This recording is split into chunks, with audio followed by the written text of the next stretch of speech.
Mimpi kerja di Korea berubah jadi mimpi buruk. Dijanjikan pabrik, malah jadi wanita penghibur di klub malam. Mampukah Pak Ijah, TKI dari Kediri, bertahan dari ancaman dan penderitaan?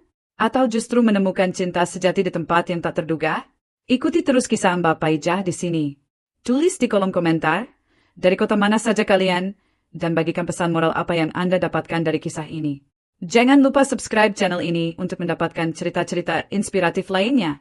Mimpi di ladang tebu Kediri. Angin sejuk dari ladang tebu Kediri berhembus membelai wajah Pak Ijah, membawa serta aroma manis yang selalu mengingatkannya pada masa kecil. Di usianya yang menginjak 20 tahun, Pak Ijah adalah gadis desa yang sederhana, dengan kulit sawo matang yang sehat, senyum yang tulus, dan mata yang selalu memancarkan harapan. Sejak kecil, ia sudah terbiasa bekerja keras, membantu ibu dan ayahnya mengolah hasil panen. Namun, hidup di kampung seolah tidak pernah cukup.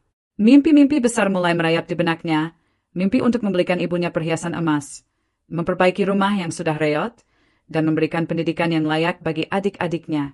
Impian itu semakin membuncah ketika ia mendengar kabar dari tetangganya yang berhasil menjadi tenaga kerja Indonesia, TKI, di luar negeri. Tetangganya pulang dengan membawa motor baru, perabotan rumah tangga modern, dan perhiasan yang gemerlap. Cerita-cerita tentang gaji besar di pabrik-pabrik Korea menjadi oasis di tengah panasnya musim kemarau di desanya. Seorang penyalur TKI, yang dikenal sebagai Pak Rahmat, datang ke desanya. Dengan wajah ramah dan janji manis, ia meyakinkan Pak Ijah bahwa masa depan cerah menantinya di Korea. Di sana, Neng, kamu akan bekerja di pabrik tekstil yang besar. Gaji sebulan bisa sampai 5 juta rupiah, belum termasuk lembur. Setelah beberapa tahun, kamu bisa pulang dan jadi juragan di kampung sendiri, ujar Pak Rahmat, suaranya meyakinkan. Pak Ijah, yang lugu dan haus akan perubahan nasib, terbuai oleh janji-janji itu. Ia tidak tahu bahwa janji itu hanyalah sebuah jebakan, sebuah pintu menuju jurang penderitaan yang tak terbayangkan. Ia berpamitan dengan keluarga, air mata membasahi pipi sang ibu. Jangan khawatir, Bu. Pak Ijah akan pulang bawa uang banyak, bisiknya, memeluk ibunya erat-erat, tidak tahu bahwa janji itu akan memakan waktu 5 tahun penuh air mata. Pada tahun 1992, dengan hanya bermodal keberanian dan harapan, ia berangkat meninggalkan kampung halamannya di Kediri, menuju sebuah negara yang sama sekali asing baginya. Ejak kaki di Seoul yang dingin. Pak Ijah tiba di Korea dengan perasaan campur aduk. Udara dingin Seoul menusuk hingga ke tulang, jauh berbeda dengan kehangatan Kediri yang ia tinggalkan. Ia terkejut, bukannya dibawa ke pabrik tekstil seperti yang dijanjikan. Ia justru ditampung di sebuah asrama kumuh bersama beberapa gadis lain dari Indonesia dan Filipina. Paspor dan dokumen penting mereka disita oleh seorang pria Korea bernama Tuan Kim, yang bekerja sama dengan Pak Rahmat. Di sini, kamu harus ikut aturan saya, ancam Tuan Kim dengan wajah dingin. Saya sudah bayar mahal untuk kalian. Jika tidak patuh, saya akan kirim kalian kembali ke Indonesia dengan tangan kosong. Pak Ijah dan gadis-gadis lainnya dikurung di asrama itu selama beberapa hari. Mereka tidak diperbolehkan keluar, bahkan untuk membeli makanan. Setiap hari, mereka hanya makan nasi dengan lauk seadanya. Harapan Pak Ijah mulai memudar. Ia mencoba bertanya kepada gadis-gadis lain, kenapa kita tidak ke pabrik? Namun, mereka hanya menatapnya dengan tatapan kosong dan putus asa. Salah satu dari mereka, seorang gadis Filipina, dengan suara bergetar menceritakan kisah pilu yang sama. Ia juga dijanjikan bekerja di pabrik, tetapi malah berakhir di tempat itu, sebuah tempat di mana mereka harus menjual diri. Pak Ijah tidak percaya. Ia yakin ini hanyalah mimpi buruk. Namun, kenyataan pahit itu datang menghantamnya dengan keras. Pada malam hari, Tuan Kim datang ke asrama. Ia memaksa mereka untuk memakai pakaian yang tidak sopan, dengan riasan tebal yang membuat wajah lugu Pak Ijah terlihat asing. Mereka kemudian dibawa ke sebuah klub malam yang gelap, bising, dan dipenuhi asap rokok. Cahaya lampu disko yang kelap-kelip membuat kepala Pak Ijah pusing. Ia melihat banyak pria hidung belang yang tertawa keras, dengan mata yang menatapnya penuh nafsu. Pak Ijah ketakutan. Ia mencoba melarikan diri, tetapi langkahnya dihadang oleh Tuan Kim. Kamu mau lari kemana? Kamu pikir bisa lari dari saya? Ancam Tuan Kim, matanya melotot. Kamu sudah saya beli. Sekarang, kamu harus melayani tamu-tamu saya. Malam-malam di klub merah jambu. Klub malam itu, dengan lampu disko yang didominasi warna merah muda, menjadi penjara bagi Pak Ijah. Setiap malam, ia dipaksa mengenakan pakaian seksi, dengan riasan tebal yang menyembunyikan air mata di balik senyum palsu. Ia harus melayani pria-pria hidung belang, menemani mereka minum, menari, dan mendengarkan lelucon kotor mereka. Parijah benci dirinya, ia benci pekerjaan ini. Ia benci setiap sentuhan, setiap tatapan nafsu, dan setiap kata-kata kotor yang ia dengar. Hati dan jiwanya terasa mati, hanya tubuhnya yang masih hidup. Ia sering menangis di kamar mandi, membasuh wajahnya dengan air dingin, berharap air mata itu bisa menghapus semua noda dan dosa yang ia rasakan. Selama berbulan-bulan, Parijah hidup dalam ketakutan. Ancaman Tuan Kim terus menghantuinya. Jika kamu tidak patuh, saya akan beritahu keluarga kamu di Indonesia kalau kamu adalah pelacur. Bisik Tuan Kim suatu hari, matanya penuh intimidasi. Kata-kata itu seperti racun yang merusak jiwanya. Parijah takut. Ia tidak ingin ibunya tahu tentang pekerjaan kotornya. Ia tidak ingin keluarganya malu. Ancaman itu membuat Parijah tidak berdaya. Ia pasrah dan mengikuti semua perintah Tuan Kim. Namun, di balik kepasrahannya, ada api perlawanan yang membara. Api yang membuatnya bertahan dan berharap suatu hari nanti ia bisa bebas dari neraka ini. Setiap malam adalah siksaan baru, sebuah ritual yang menggerogoti sisa-sisa kehormatannya. Parijah mencoba memblokir semua yang terjadi, memisahkan pikiran dari tubuhnya, berpura-pura bahwa ia hanyalah boneka yang tak punya perasaan. Namun, setiap pagi, saat ia terbangun di asrama yang kumuh, semua kenangan pahit itu kembali menghantamnya. Ia menatap cermin, tidak lagi mengenali wanita yang ada di depannya. Wanita yang dulu punya senyum tulus dan mata penuh harapan, kini hanya mengisahkan bayangan hampa yang terbungkus dalam riasan tebal dan pakaian seksi. Ia sering bertanya-tanya, apakah Tuhan masih melihatnya? Apakah ibunya di Kediri masih mendoakannya? Ancaman Tuan Kim adalah rantai terkuat yang mengikatnya. Paspor kalian ada di tangan saya. Kalau ada yang macam-macam, saya bisa buat kalian masuk penjara. Saya juga punya orang di Indonesia. Jadi, jangan coba-coba, ancamnya sambil menunjuk wajah Parijah. Kata-kata itu lebih tajam dari pisau, dan ketakutan Parijah semakin dalam.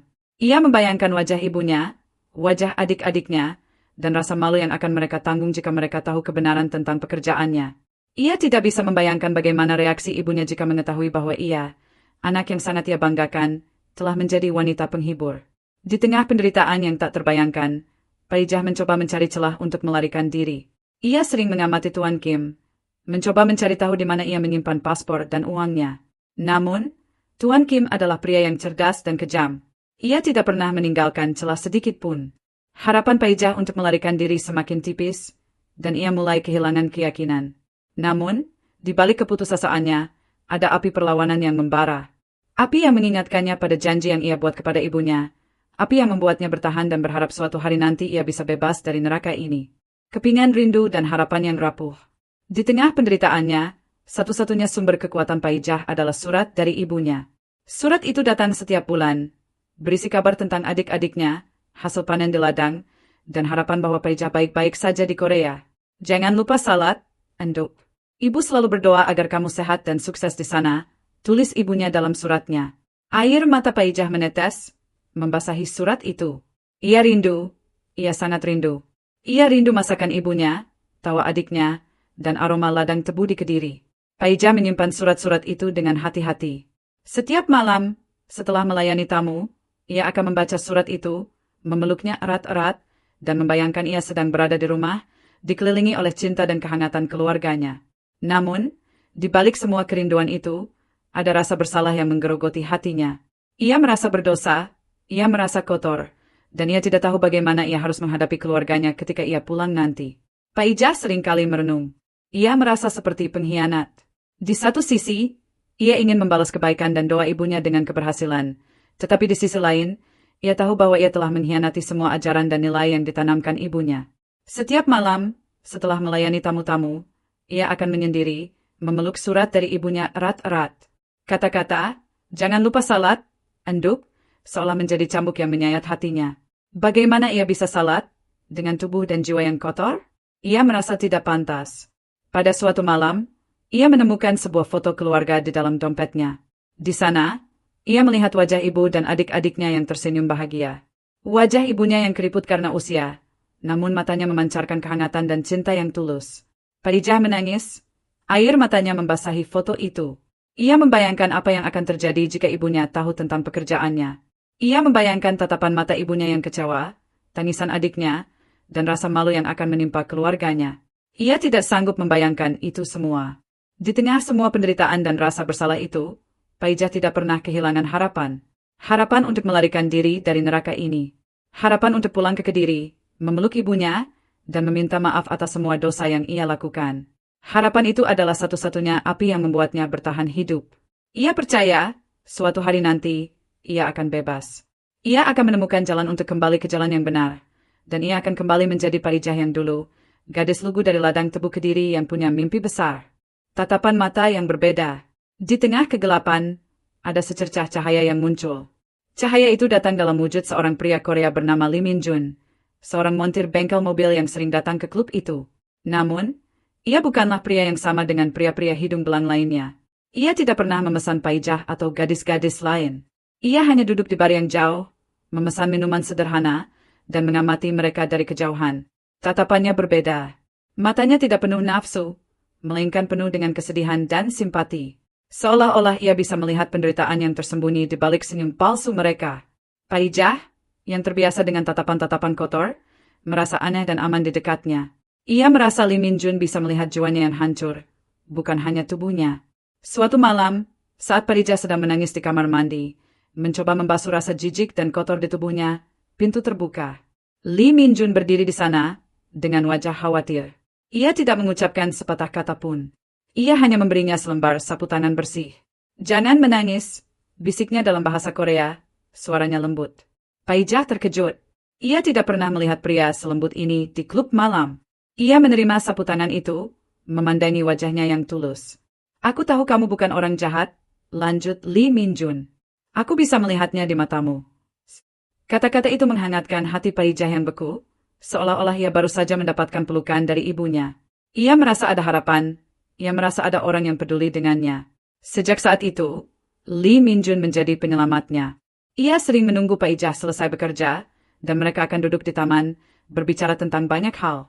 Lee Min-jun tidak pernah menghakimi, ia hanya mendengarkan. Ia adalah satu-satunya orang yang membuat Paijah merasa hidup kembali. Sebuah rencana pelarian. Setiap malam, di balik gemerlap lampu klub yang penuh dosa, Paijah dan Lee Min-jun semakin dekat. Lee Min-jun akan menunggu Paijah selesai bekerja, dan mereka akan berjalan-jalan di sepanjang Sungai Han, berbicara tentang banyak hal. Paijah, yang awalnya takut dan enggan, perlahan-lahan membuka hatinya. Ia menceritakan tentang mimpinya di ladang tebu Kediri, tentang keluarganya, dan tentang janji-janji palsu yang membawanya ke Korea. Ia menceritakan bagaimana ia ditipu, bagaimana ia dipaksa bekerja di klub malam, dan bagaimana ia hidup dalam ketakutan dan penderitaan. Lee Min-jun mendengarkannya dengan sabar, hatinya terenyuh. Ia merasa sakit melihat gadis yang begitu tulus harus menderita. "Paijah," ucapnya suatu hari, "kamu harus keluar dari sini. Kamu tidak pantas hidup seperti ini." Kata-kata Lee Min-jun adalah balsam bagi luka hati Paijah. Ia tahu, ia harus melakukan sesuatu untuk menyelamatkan gadis ini. Lee Min-jun membuat rencana pelarian. Ia menyuruh Paijah untuk mengumpulkan uang dan dokumen penting yang masih ia miliki. "Saya akan membantu kamu," janji Lee Min-jun. "Saya akan membawa kamu ke tempat yang aman." Paijah ragu. Ia takut. Ia takut jika rencana ini gagal, ia akan dihukum mati oleh Tuan Kim. Ia takut jika ia melarikan diri, Tuan Kim akan mencari keluarganya di Indonesia dan mengancam mereka. Namun, ia melihat ketulusan di mata Lee Min-jun. Ia memutuskan untuk percaya. Ia tidak ingin lagi hidup dalam ketakutan, ia ingin bebas. Pelarian yang tegang. Malam itu, hati Paijah berdebar kencang, seolah akan melompat keluar dari dadanya. Udara dingin Seoul terasa lebih tajam dari biasanya, menusuk setiap pori-pori kulitnya. Ini adalah malam yang telah ditentukan, malam di mana ia akan mencoba melarikan diri dari neraka yang mengikatnya. Dengan sisa-sisa keberanian yang ia miliki, Paijah berhasil kabur dari asrama Tuan Kim. Ia berlari sekencang-kencangnya di jalanan Seoul yang sepi, tanpa menoleh ke belakang. Ia takut Tuan Kim akan menyadari kepergiannya dan mengejarnya. Setiap langkah yang ia ambil, ia membayangkan wajah ibunya, wajah adik-adiknya, dan janji-janji yang ia buat kepada mereka. Di sudut jalan, ia melihat mobil Lee Min-jun menunggu. Itu adalah pemandangan paling indah yang pernah ia lihat. Paijah masuk ke dalam mobil, tubuhnya bergetar. Lee Min-jun menatapnya dengan wajah khawatir. Ia segera menyalakan mesin dan melaju cepat. Mereka pergi meninggalkan neraka itu, meninggalkan klub malam yang penuh dosa, meninggalkan Tuan Kim dan ancamannya, meninggalkan semua penderitaan yang telah ia alami. Lee Min-jun membawa Paijah ke rumah temannya, sebuah rumah sederhana di pinggir kota. Di sana, Paijah merasa aman, ia merasa bebas. Ia tidak lagi takut, ia tidak lagi merasa kotor. Ia merasa seperti burung yang baru saja dilepaskan dari sangkar. Ia bisa tidur nyenyak, tanpa dihantui oleh mimpi buruk. Ia bisa makan tanpa rasa takut, ia bisa tersenyum tanpa rasa bersalah. Lee Min-jun adalah pahlawannya. Ia adalah malaikat yang menyelamatkannya dari kegelapan. Awal baru di rumah sederhana. Setelah pelarian yang menegangkan, Paijah memulai babak baru dalam hidupnya. Lee Min-jun membawanya ke bengkel mobil miliknya, sebuah tempat sederhana yang dipenuhi bau oli dan besi. Di sana, Paijah menemukan kedamaian yang tidak pernah ia rasakan di klub malam. Ia mulai bekerja di bengkel itu, membersihkan peralatan, membantu Lee Min-jun memperbaiki mobil, dan melayani pelanggan dengan senyum ramah. Lee Min-jun tidak pernah memaksanya melakukan sesuatu yang tidak ia inginkan. Ia menghormati Paijah, ia menghargai setiap tetesan keringatnya, dan ia melihat Paijah sebagai seorang wanita yang tangguh, bukan sebagai wanita penghibur. Paijah dan Lee Min-jun menghabiskan waktu bersama, tidak hanya di bengkel, tetapi juga di luar jam kerja. Lee Min-jun mengajarinya bahasa Korea, dengan sabar ia menjelaskan setiap kata dan kalimat. Paijah, yang selalu punya semangat belajar yang tinggi, dengan cepat menguasai bahasa Korea. Sebagai gantinya, Paijah mengajarinya bahasa Indonesia, dan mereka sering tertawa saat Lee Min-jun mencoba mengucapkan kata-kata yang sulit. Mereka saling berbagi cerita, saling menguatkan, dan saling mengisi satu sama lain. Seiring berjalannya waktu, cinta mulai tumbuh di antara mereka. Cinta yang tidak didasari oleh uang atau nafsu, melainkan oleh ketulusan dan rasa saling menghormati. Lee Min-jun adalah pria yang baik hati, sabar, dan penuh pengertian. Ia tidak pernah menghakimi masa lalu Paijah, ia mencintai Paijah apa adanya. Paijah merasa beruntung. Ia tidak pernah menyangka, di tengah penderitaannya, ia bisa menemukan cinta sejati. Sebuah janji di altar sederhana. Setelah 1 tahun berpacaran, Lee Min-jun melamar Paijah. Ia berlutut di depan Paijah, memegang tangan Paijah erat-erat. Paijah, kamu adalah wanita paling kuat yang pernah saya kenal. Saya ingin menghabiskan sisa hidup saya dengan kamu, ucap Lee Min-jun dengan tulus. Air mata Paijah menetes, air mata bahagia. Ia menerima lamaran Lee Min-jun. Ia merasa bahagia, ia merasa utuh kembali. Mereka menikah di sebuah gereja kecil, disaksikan oleh beberapa teman dekat Lee Min-jun. Pernikahan itu sederhana, tanpa pesta mewah atau gaun pengantin mahal. Namun, pernikahan itu penuh dengan cinta, ketulusan, dan harapan. Paijah tidak lagi merasa sendiri. Ia memiliki keluarga baru. Ia memiliki cinta sejati. Kebahagiaan di tanah harapan. 5 tahun telah berlalu sejak Paijah tiba di Korea. Ia kini tinggal di sebuah rumah kecil yang nyaman, bersama Lee Min-jun, suaminya. Ia tidak lagi bekerja di klub malam, melainkan di bengkel mobil, membantu suaminya. Ia sering menelpon ibunya di Kediri, menceritakan kebahagiaannya. Ia tidak menceritakan tentang penderitaannya, ia hanya menceritakan tentang kebahagiaan yang ia temukan. Paijah tidak pernah melupakan masa lalunya, tetapi ia tidak membiarkan masa lalunya menghancurkan masa depannya. Ia bangkit, ia berjuang, dan ia berhasil menemukan kebahagiaan. Kisah Paijah adalah kisah tentang kekuatan, ketahanan, dan harapan. Kisah tentang seorang gadis dari ladang tebu Kediri yang berhasil menemukan cinta sejati di tanah asing, setelah melalui penderitaan yang tak terbayangkan. Ia adalah inspirasi bagi banyak orang, bahwa dari kegelapan, bisa lahir cahaya yang lebih terang. Ikuti terus kisah Mbak Paijah di sini. Tulis di kolom komentar, dari kota mana saja kalian, dan bagikan pesan moral apa yang Anda dapatkan dari kisah ini. Jangan lupa subscribe channel ini untuk mendapatkan cerita-cerita inspiratif lainnya.